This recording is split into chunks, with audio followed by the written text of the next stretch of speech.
I'd like to call this meeting to order.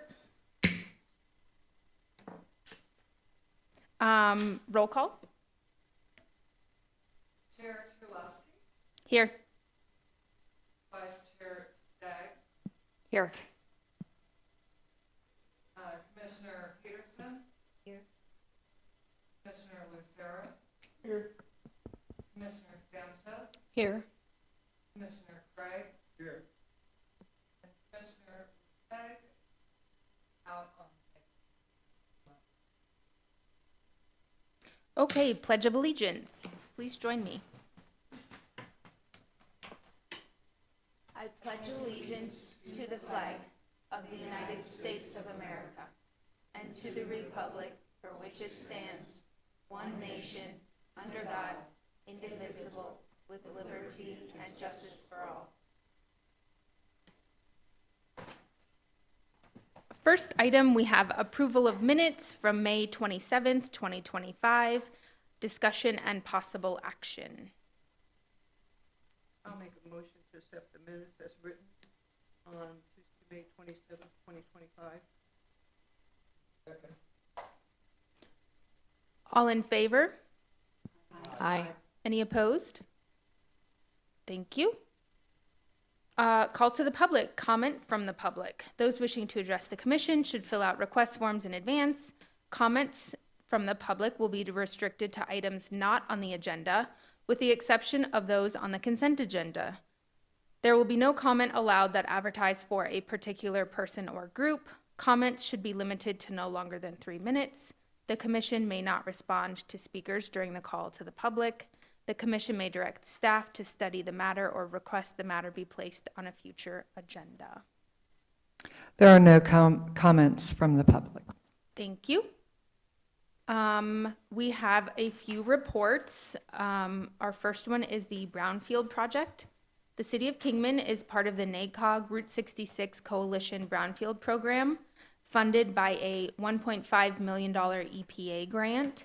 The program provides phase 1 and 2 environmental assessments for commercially zoned public and private properties with potentially hazardous materials such as asbestos, lead, or underground fuel tanks. The goal is to identify and address environmental concerns to support redevelopment and economic growth. The City of Kingman, Mojave County, NACOG, Sandtech, and other participating jurisdictions and an advisory committee members are working together on outreach, site selection, and implementation. This is for information only. Thank you, Chair, Vice Chair, and Commissioners. I am Terry Curtis. I work for the City of Kingman Economic Development, and it is a pleasure to be here before you today. Thank you very much. So I've participated with this group since the very beginning, where we were called in by Mojave County.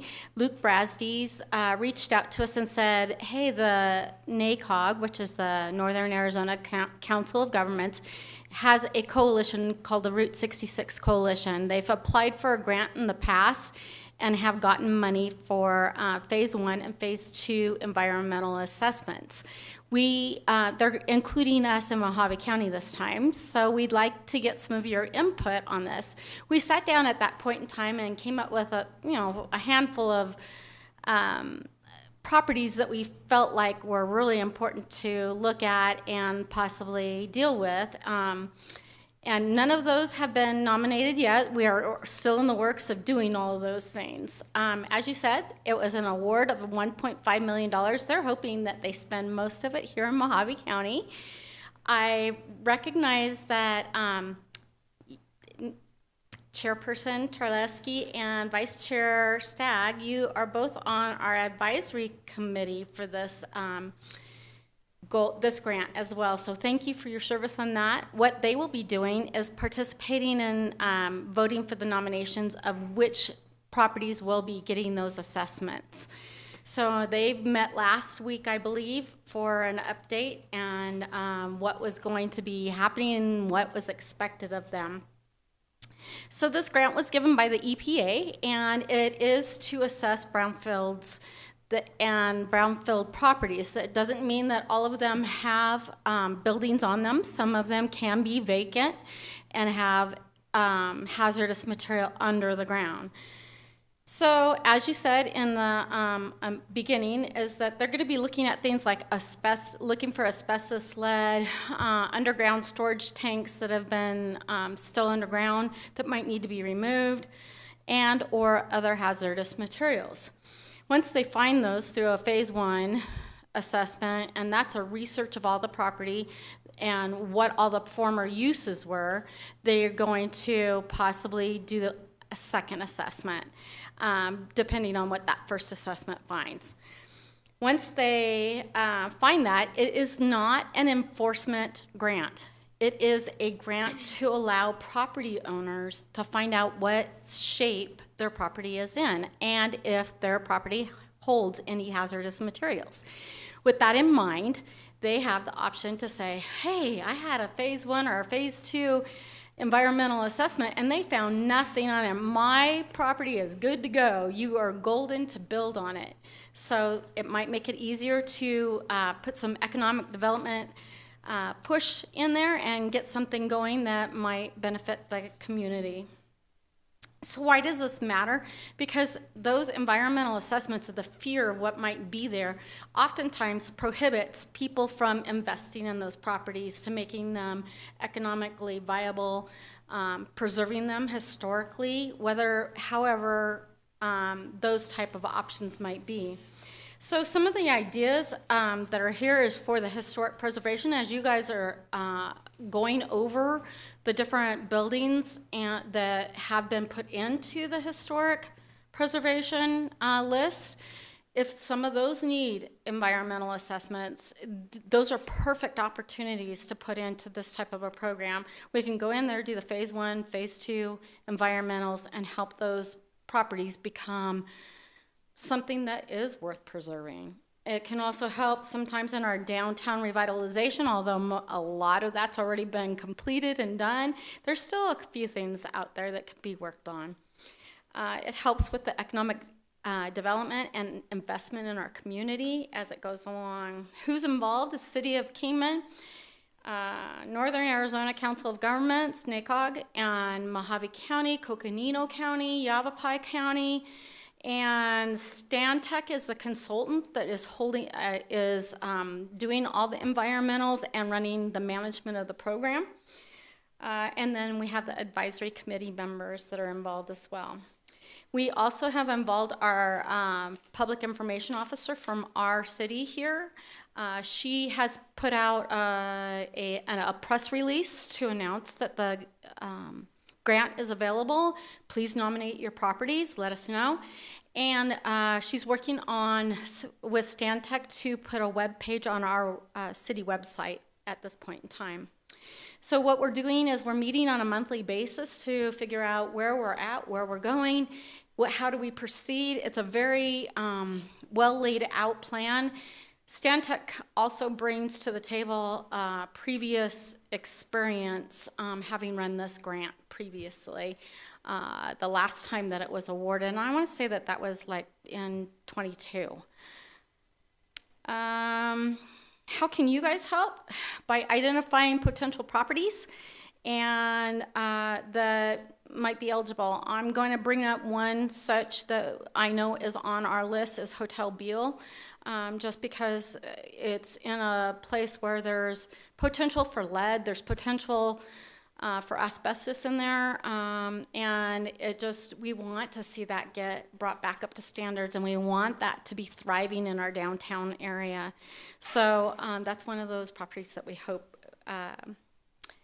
something really good comes out of it. Encourage property owners. If they're talking to you about this, encourage them to get involved. It's no cost to them to do the environmental. And again, it's not an enforcement program, so we're not going to be coming after them and going, well, you have this, and that. No, but what we will do is hook them up with different agencies that have remediation. ADEQ has money set aside to help with some of the remediation. And it depends on the company, what's going to happen with it, and those type of issues. And I don't know all the details of those type things, but they do have funds available. We're going to be doing some public engagement meetings. We would like for you guys to participate, encourage other people to come out and participate in that as well. And our next things are to start nominating properties and start doing those environmentals and getting that together and sharing those findings with the owners so that they know what they can need to do to advance their properties and making them safe and profitable and an economic strength for our community. Does anybody have any questions? Thank you so much. Thank you. Next item is the Hubs House Water Tower and Water Tank.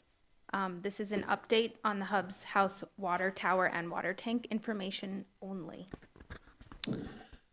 Thank you, Chairman and Commission members. Thank you for your service to the City of Kingman. My name is Mike Mearsman. I'm the Director of Parks, Recreation, Aquatics, and Golf and Trails. So we take care of my department takes care of the maintenance of the area around there, basically. And so I will go through the presentation here. And this was addressed by the Parks, Recreation, Aquatics Commission at one of our meetings. So basically, obviously, the water tank was a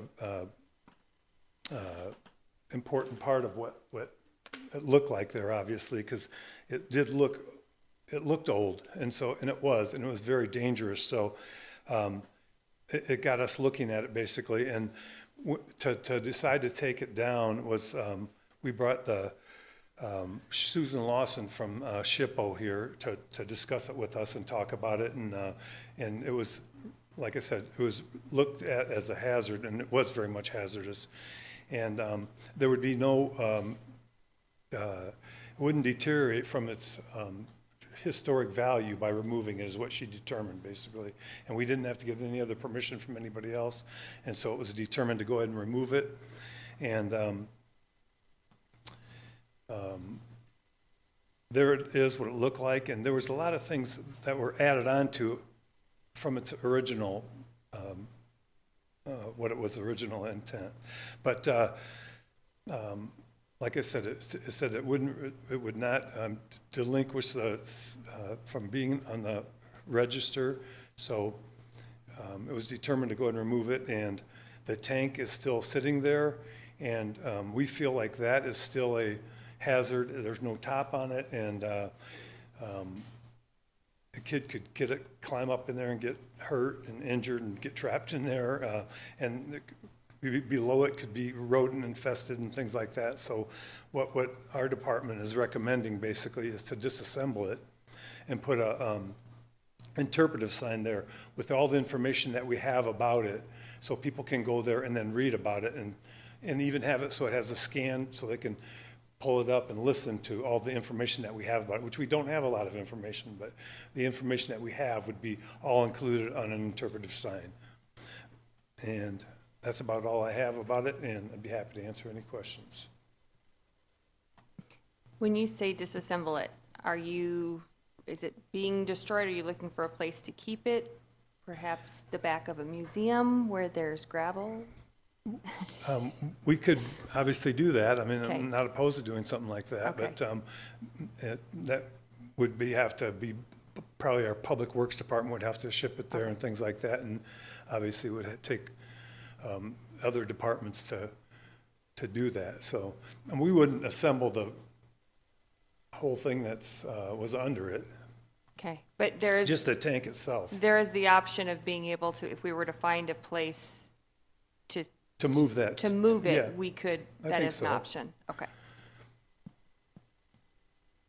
Yeah, like I said, my department takes care of the maintenance of the area around it, basically, and we just think it's still kind of an eyesore and a safety hazard, really. So that's the main thing that encouraged us to get with SHPO and have them come and evaluate it with us and let us know we did what their recommendation was, basically, so. Is there anything in the plan to cover put on top of it, so it would no longer be a safety issue? I mean, it'd be terrible if it fell. Joyce, if you could speak into the microphone. Thank you. Thought it was. I said, is there any plans in place to put a cover on top of the tank so that children would not fall into it? We don't have any, my department doesn't have any plans for that right now, but I mean, it's really not a bad idea, but obviously I like the idea more of moving it somewhere where it's going to be permanently before we would do something like that, because, you know, that's not going to have any historic value to it. It's going to almost take away the historic value by having the top on it, so, but I think obviously it's something worth looking at. Of course, just maybe a temporary one until it is moved.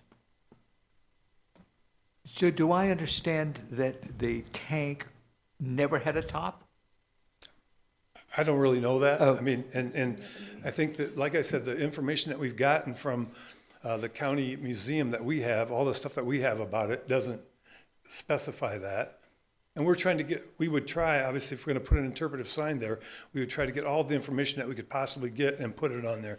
I mean, if you go back to what the interpretive sign, and there's interpretive signs at a lot of different places. We would like to do, this isn't about this, but we would like to do interpretive signs at Camp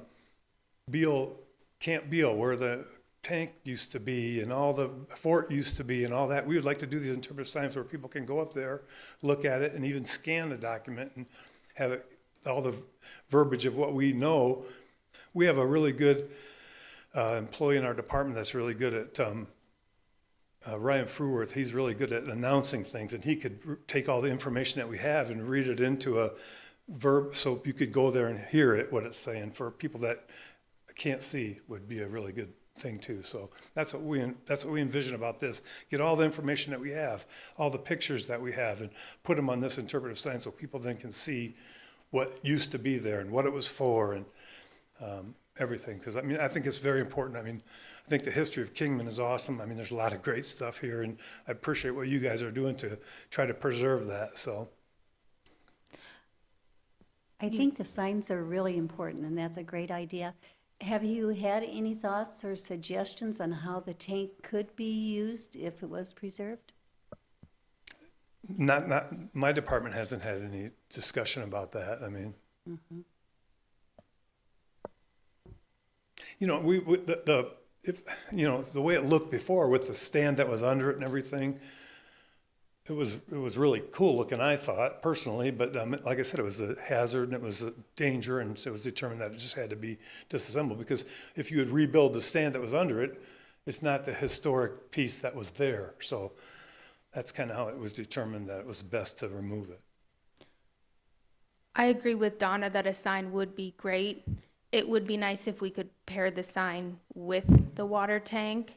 I think if we saved it, and it could be stored possibly, and then in the future, a replica of the base rebuilt, and we can tell that story of the water tanks and the windmills in Kingman. It would be very neat to see, especially at the Hub's house. Thank you. Thank you. Thank you very much. Our next item, City of Kingman awarded a federal grant to launch historic properties inventory. Staff will report on the certified local government grant awarded through the Arizona SHPO, providing nearly $19,000 in federal pass-through funding to initiate a citywide historic properties inventory. This will be Kingman's first comprehensive update in decades, with project completion expected by July 2026. Information only. Good afternoon. That was the whole report. Right. We're good? Yeah, that's it? No, but that was great news. That was great news that we did get this award. And so just to kind of step it back a few steps, I wanted to explain a couple things. So we're working with SHPO, obviously, and I don't want to assume everybody knows what SHPO is. So SHPO is the State Historic Preservation Office, and it's a state-level agency responsible for historic preservation programs in Arizona. So that's the first step. We are a CLG, so we are considered Kingman. Kingman is considered a certified local government. And what that does is, as a city or county, we are officially recognized by SHPO and the National Park Service for its commitment to historic preservation. And members of our team go to training every year to keep our certifications up at our basically SHPO conferences. We got a pass-through grant this time. So what is a pass-through grant? Basically, it's federal funding from the National Park Service that SHPO administers and distributes to certified local governments like ourselves. So we know how much we got rewarded. Basically, the total project cost will be about $33,000, and we did get a good match from federal funding, and then we'll be doing the match on the other half. But what are we doing? So what are we doing with this? We are updating our historic property list. We haven't had one done probably since 1979, 1980. Dug a little deeper, and it appears at that time we did work with SHPO to get these lists done, but it's been a very long time. So since then, we probably have many more buildings and signs and areas that need to be looked at. Typically, historic is a building 50-year-old or more, but there's a lot more to it. And so at this point, we will be seeking consultants that's an expert, their expertise, to do a full-on research in Kingman, give us an analysis of what their findings. It could result in historic neighborhoods, historic landmarks, additional properties, that way we can formulate our own Kingman property list. Now, Kingman property list is a little different from National Register. There was also Arizona Register of Historic Places. We do have some buildings on those registers, but our list is going to be the Kingman property list. So this will be something we recognize and basically gets adopted in our zoning code as well. And then it also, if there's neighborhoods that we want to include, like new historic overlay districts or expanding the one we do have, this report will help analyze and give recommendations to that. Once we get through this process, though, we will be preparing a report back to you, to the commission. And if we move forward with any new districts and identifying landmarks and such, then it does kind of transition into development services, who will take the lead but work with us moving forward. I'm pretty sure I got most of everything I wanted to mention today. We have like I said, we have about 66 properties on our federal register. There was one on the Arizona register. That was the Red Schoolhouse that wasn't on a national register. So that's kind of where we're at as far as national and federal. And then we will have the Kingman property list. Another thing that could do is encourage also, once we know what historic buildings we have, for those to be even added to national register and such. So, but one step at a time. So where we're at right now really is just, we got the grant. We're going to be reaching out to maybe various cities or consultants that did this in the past, do a little research, and then probably formulating a request for proposal from that point forward, and then we'll keep you posted on everything. I did bring a couple handouts. If anybody's interested, I can leave them here after, but one's a general description of the National Register, the Arizona Register, a list of the Arizona Register that has one Kingman property on it, and then a list of the Federal Register. So just for your interest, you can pick that up, and then hopefully we'll have our own. Like you said, we need to have the project done about June 2026, I believe, June 30th. So we hope to have something very tangible by then. If you have any questions. May I ask a question Sure. about the National Registry report that you gave us, I think, last meeting? I think it was the last meeting. And there were a few places I drove all over finding them. I wanted to see where they were, what they were. A vast majority, of course, are downtown. Yep. But there were some that are kind of off that. There were two places on the list that I could find no address for, Okay. no reference to. One of them is, it is described as being on West Beale, and it's the Mojave County Hospital. Oh, because it's no longer with us, I believe. That's I correct. believe- okay, Yes, that's okay. what I figured. Yes. Yes, yes. It's where the Lee Williams High School currently resides. Oh, okay, all right, okay, that makes perfect sense. No, that's understandable. No, that's quite all right. Well, actually, there were 2 or 3 other places Sure. that don't exist anymore. There just is nothing there. The other one that confused me is the one called Kingman Grammar School. Is that Palo Christi? What I'm seeing, what I'm seeing on my list. It's on the second page, and it's listed as being on Pine Street. Yeah, I actually have this here, and it is just telling me Pine Street. There is no actual number. Do you have a reference to that, Josh? by chance, or Leah, any of you, That's pretty much what I have, though, is just Pine Street on my listing also. Okay. Yeah. Well, I think the general consensus is that it's probably Palo Christi. It just doesn't say that. And it wasn't called that when they did the report. Right. Okay. And that's what we're hoping at the same time when we do this property survey, to update many of those property listings, have current addresses, and then add more. All right, thank you. Thank you, too, for looking. Thank you, Sylvia. All right. This was a lot of information, and I'm excited to see all of this. I did have some question on, will you actually make like a public announcement to, ask people to nominate their homes, or tell us what a neighborhood is? If we believe we might live in a historic neighborhood, how would we go about doing that, or? Yeah, I think that's, thank you for the question. A little early at this stage. Where we're probably at right now is more so looking for consultants to do this initial analysis of the city. And then during that process, they may be the ones doing some of those type of outreaches during that time. At the end, when we get this listing, of buildings they've observed and however they're going to go about their process, we will most likely recommend some of these buildings going to, like the Federal National Register. I believe at some point there will be a time where we'll be doing a public announcement for information. We'll definitely keep you posted. Thank you.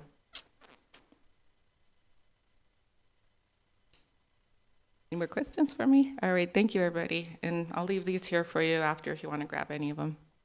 Sylvia, could I ask you just one more question, please? I absolutely. know that most of these are downtown, but I've heard it mentioned too that there are probably historic places in other areas of Kingman. Do you know specifically where those might be? Oh, it's been a while since I actually looked at one of the listings. I remember one that was downtown as well, but again, it's just time for a refresh. Rather than me trying to remember the old one. So I think we're definitely going to find a lot of different places and buildings and signs, because there's historic signs that could be landmarks. Okay. I think the outcome will be very interesting and a good thing to do. So. Yes, they can be. Yes, thank you, Donna.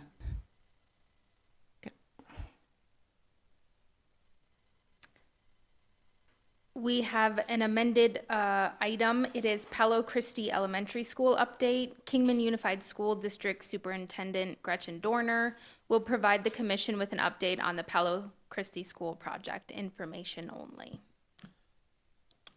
Chair Terleski, members of the commission, Gretchen Dorner did confirm last week that she'd be here, but she is not here. Something must have come up, so we can strike that item from the agenda. Thank you. Announcements by commission members, limited to announcements, board and commission liaison reports, availability, attendance at conferences and seminars.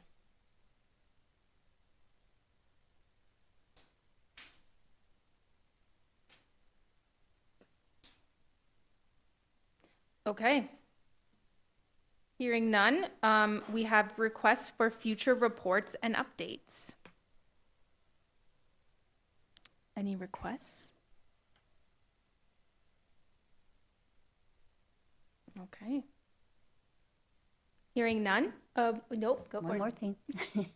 I was going to say, when I requested that we have Dr. Dorner come talk to us about Palo Christi, I also wanted to see if she could address us about the girls' gymnasium on the Lee Williams campus, because that, I think, is a project that probably would fit in to the Brownfield project. So I think if she could cover that too, it would be interesting.